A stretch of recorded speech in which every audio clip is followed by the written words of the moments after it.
Welcome to one more edition of Politics and Rad. I'm Egberto Willis, your host. Thank you so kindly for being here with us. We have a great guest.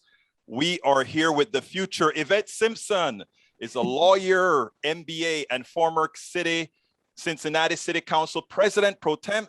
She served 2 terms on the council. She came up short, just short, for becoming the mayor in 2017 in making lemonade for a lemon, a blessing for the progressive movement. Yvette served as the federal electoral manager for Democracy for America during the second half of 2018, helping to flip control of the House. And you know how happy we are about that, with historic victories, electing the most progressive and diverse coalition of candidates in America's history. In January 2019, Yvette became the first woman to serve as a chief executive officer of DFA, Democracy for America, as well as the first woman of color in executive leadership. She continues her civic engagement as a member of several boards. Yvette Simpson, Miss Simpson, thank you so kindly for being here on Politics Done Right.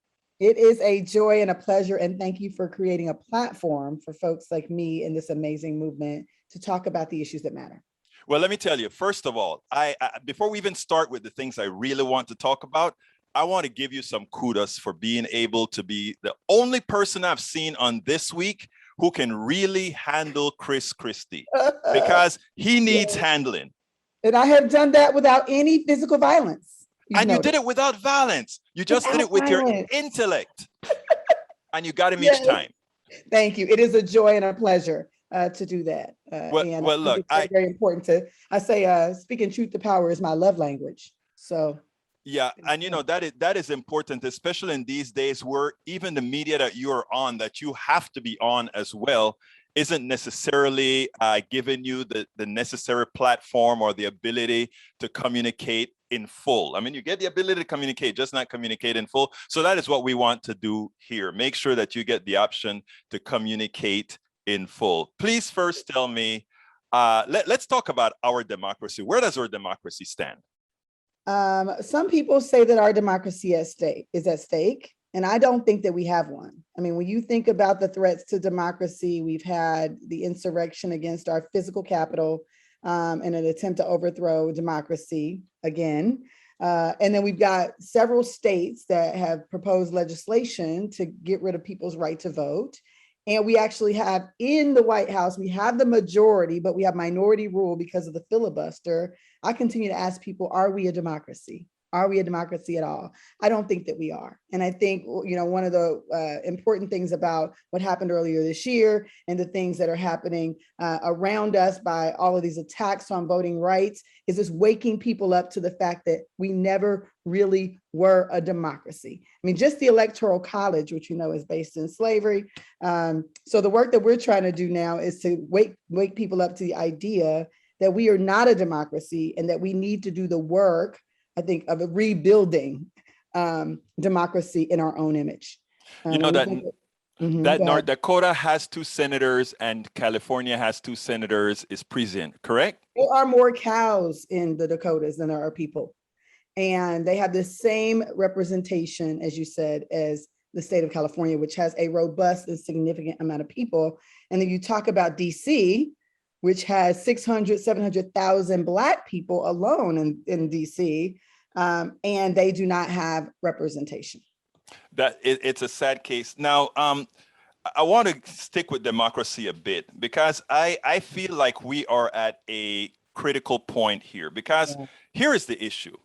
The issue is, if Democrats don't get a spine, and I want to talk about a spine a little bit later, but if Democrats don't get a spine, in effect, they will lose it for us all, because once it's lost, it's gone. Example, if Wisconsin, Texas, Florida, and others are successful, isn't it true that they can hold on for a very long time and continue minority rule, especially since they have the judiciary already?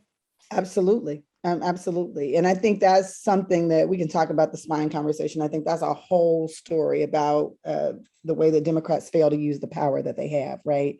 When we have it. But yes, I agree with you. I think if we don't take control of this situation right now, we will not have the power to do anything. Because what we know is if the legislature already has power and they have the power in the judiciary, now they control every single option that we have to get any of our rights heard, right? Typically, the judiciary is the point at which we can get any inequity that is caused by the legislature cured.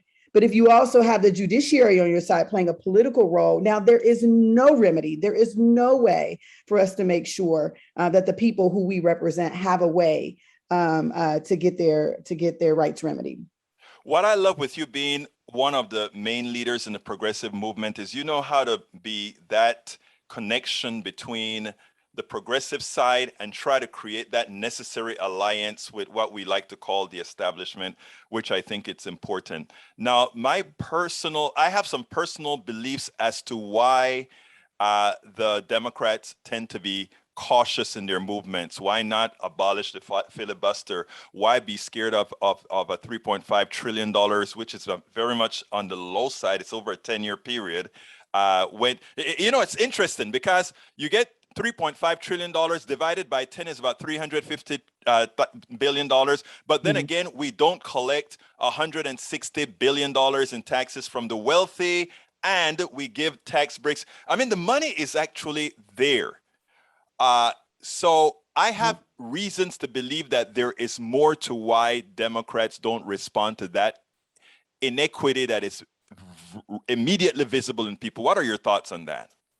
Money in politics is a big part of that. I think when we talk about, people say, is it about left versus right? Is it about Democrats versus Republicans? No, it's about the wealthy and the rest of us. And at this point, it's about the ultra wealthy and the rest of us. Like there were millionaires who was like, man, I thought I had something. Now I realize, wait a minute, if you're not a billionaire, you really don't have anything. And that's the sad state. The report that was just released yesterday or the day before that talks about the $163 billion a year that the ultra wealthy have not paid in taxes, what that would do to our treasury that would allow us the ability to do the things that we should be able to do. So I think it's money in politics. I think that Democrats are serving the same master as Republicans, and that's big oil, big pharma, the big health complexes. We think about the big military contractors, which is perpetuating the military industrial complex. We think about folks who are making money in the prison industry, which is propping up the prison industrial complex. So, unfortunately, we now see Democrats who are taking money, and so they don't have the ability, if they want to keep that money, to stand up for all of us. And so that means that even though, and this is what I talk about when I talk to my corporate brothers and sisters on the other side of our party, is that, if you're not representing the people, then why are you here? And the reality is that now we've got bipartisanship among the real people on Main Street, but we don't have that in Washington. Every poll shows that most Americans think this bill should be more robust. Most Americans, Republican and Democrat, nearly 60-70% of Americans agree that we need to have universal health care and we need to have a Green New Deal. But the people in Washington don't agree. And here's why: they're not serving us. They're serving corporate interests. Now, Yvette or Ms. Simpson, what I really think is I agree with all of that. How do we get, first of all, your message is correct. If you look at all the polls, 60+%, which means we have a hell of a lot of Republicans, support every single progressive policy. Right. One of the issues is your voice, one of our leaders, isn't being heard. And the question is, why isn't your voice being heard?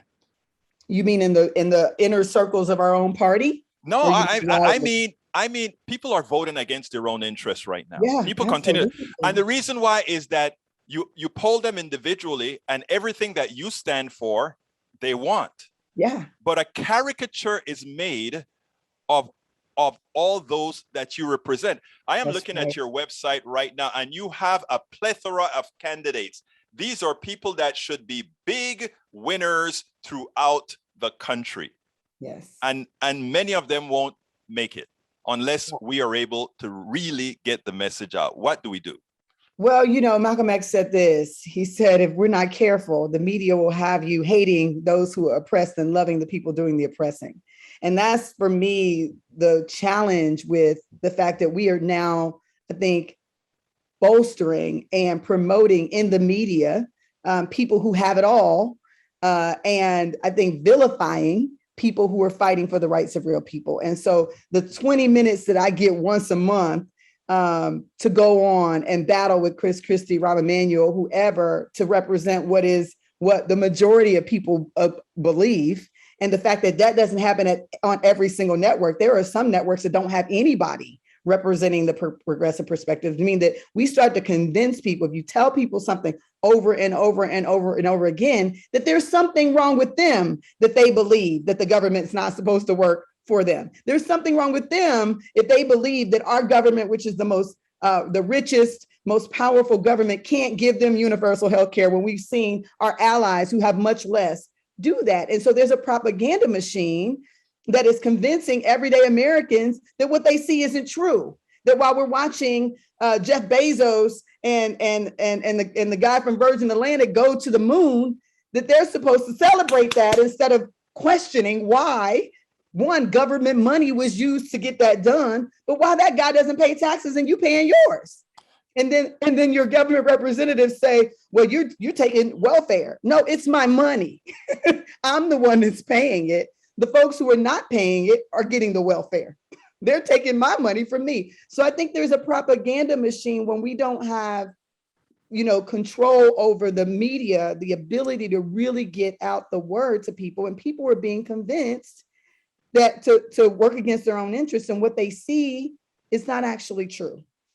I mean, that is so powerful. It's amazing, because yesterday on our program, we went through the entire thing about Jeff Bezos that you just mentioned. And I laid out the case where all Jeff Bezos's money, that Jeff Bezos didn't earn that we earned it for just Jeff Bezos. And I explained how the system is rigged. In fact, I wrote a book called How to Make America Utopia, and the idea was that we have a rigged economic system. And it's interesting that how difficult it was to convince this person of that he was being screwed. And that is where I say, and that is because he's heard repetition after repetition the other story. That is because you have 20 minutes every few weeks on one of the major networks that everybody sees. And the thing about it is we have to mitigate that. So my question to you is how, and actually this is something that you talk about all the time, building the progressive movement nationwide. How do we attain that? And how do we get the eyeballs? How do we get all of this done to make sure that everybody knows we are actually working for them? I think it's really important to go back to basics. One of the things that DFA is about organizing person to person to person. You're going out and actually talking to people, having a conversation with people. So novel in a word when people spend so much time looking at their devices. But the reality is if we can have conversations with people where we talk about what the real is, how is that working for you? There are people waving Trump flags and they're waving them out of double wides. They barely have anything in their life and they're saluting the Trump flag. Well, how did that Trump presidency change your life? It didn't. Your life is not better because you followed one of the worst, most narcissistic presidents in the history of the country.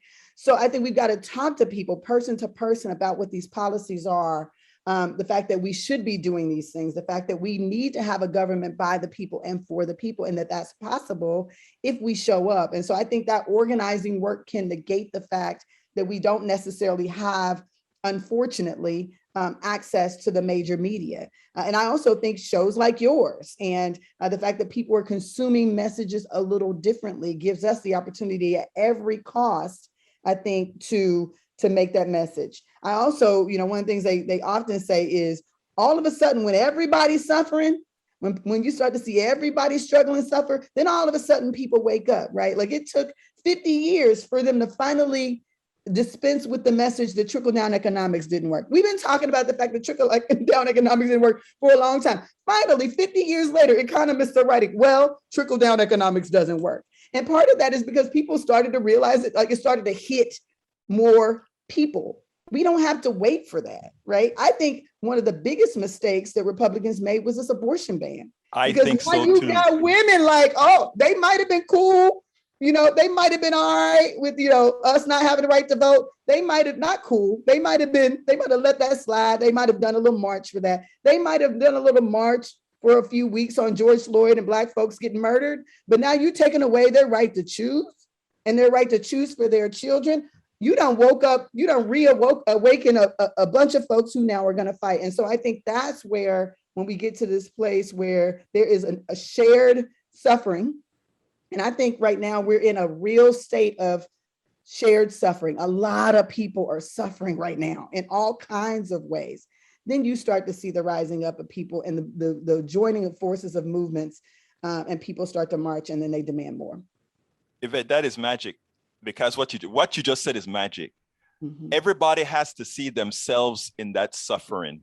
Right. And as I explained yesterday on the show, if you can hide that, which is what, I made a dangerous statement on the show yesterday.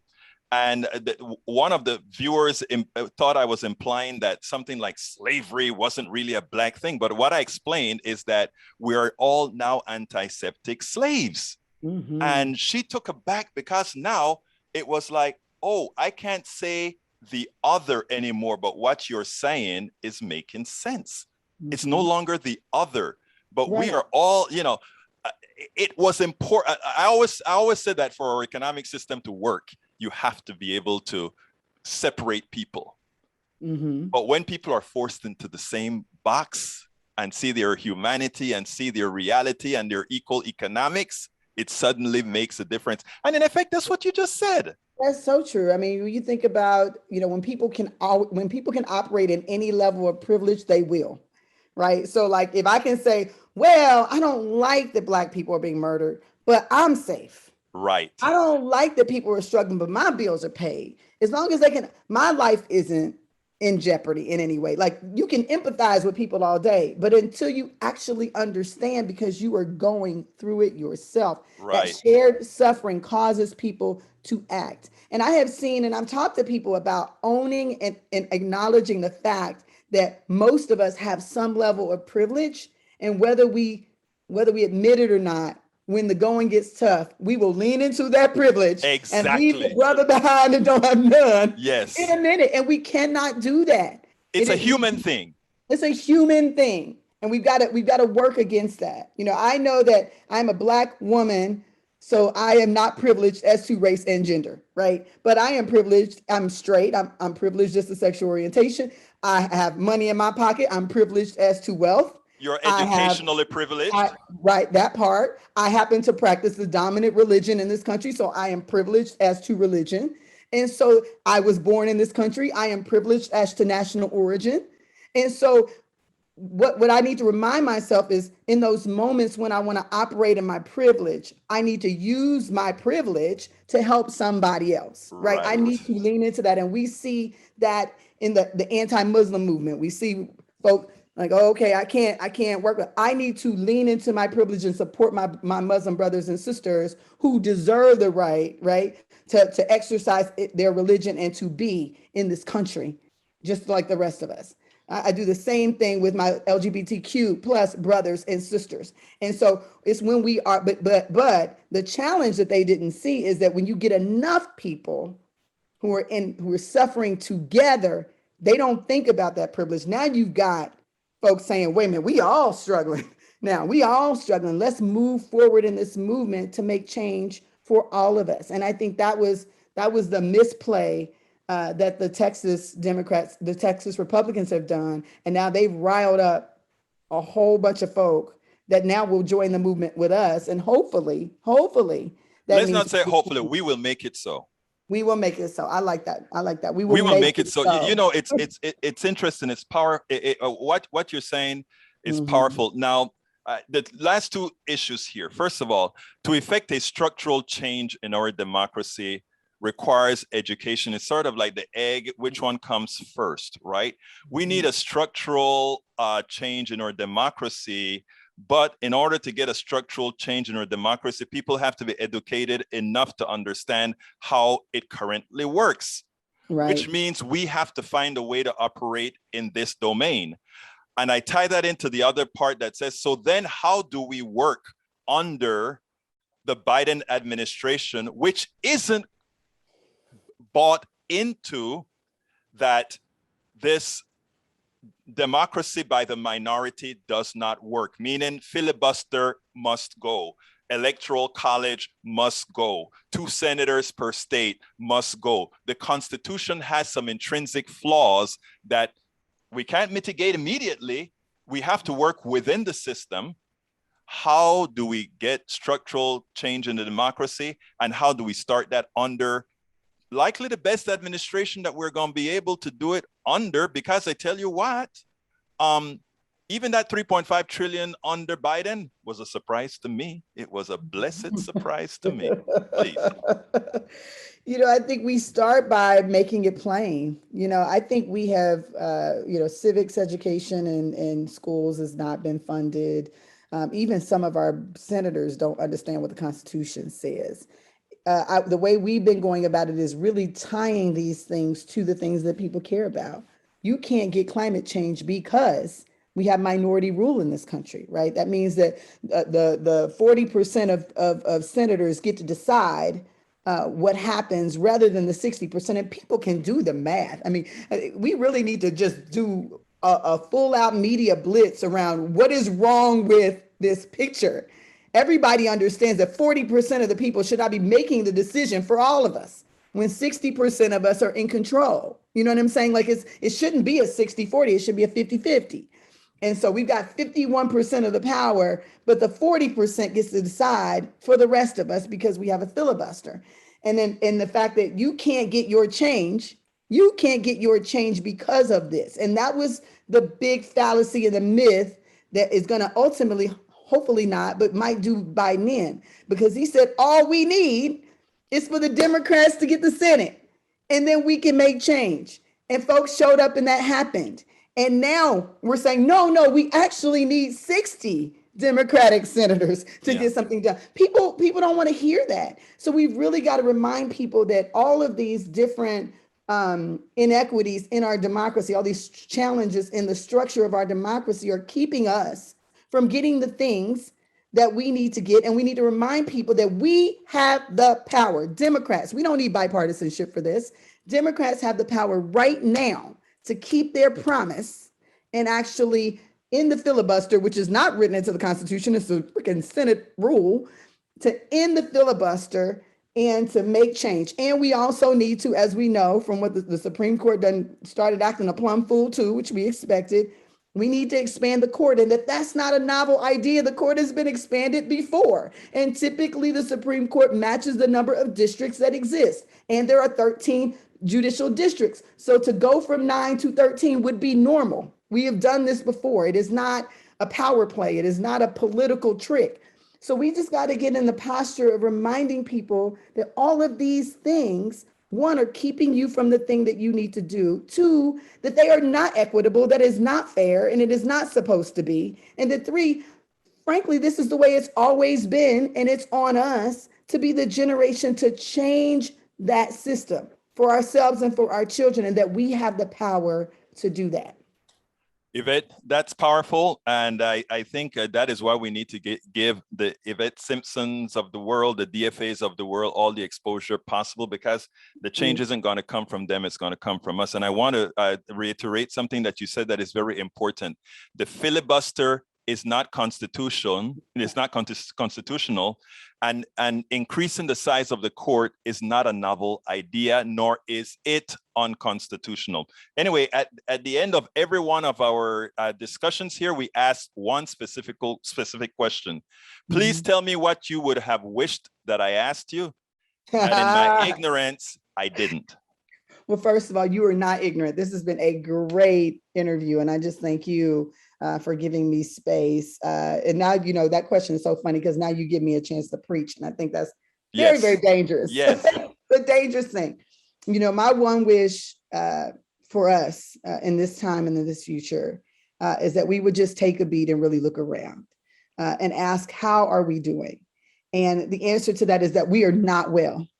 that there is human suffering that is happening across this country with so many different people. And if we don't see this as an opportunity, a clarion call for us to do everything in our power, remove the distraction and the foolishness, and be about the mission of ending human suffering we all have the power to do that. And our government has the power to do that. And that we need to raise our voice and demand that and be relentless, in our demand. Angela Davis said, you have to believe that you can transform your world, and you have to believe it all the time. And so this work is a relentless, consistent work. And there's no time like right now for all of your listeners to be completely committed to ending human suffering. And we can do that through voting. We can do that through raising our voice, through protesting, through taking this very, very important time, because if we make the reforms that you and I have been talking about, we can have a government that works for us and that serves us and help to relieve the suffering that people in our country are currently facing. Yvette Simpson, Chief Executive Officer of Democracy for America. Thank you so kindly for having been on Politics Done Right. So great. Thank you. We spend a lot of time deconstructing the news, trying to parse it into a form that everybody can understand. We try to find those little nitpicks where it flies above the fray, etc. If you really like these videos that we do, I want to ask a big favor. Please go ahead. Number one, subscribe to our channel. And number two, please join if you can. Thank you so kindly for watching. Keep watching. Please remember to share. We must populate the entire internet with our progressive message, a message that we know is what most Americans say that they want. So help us, please join.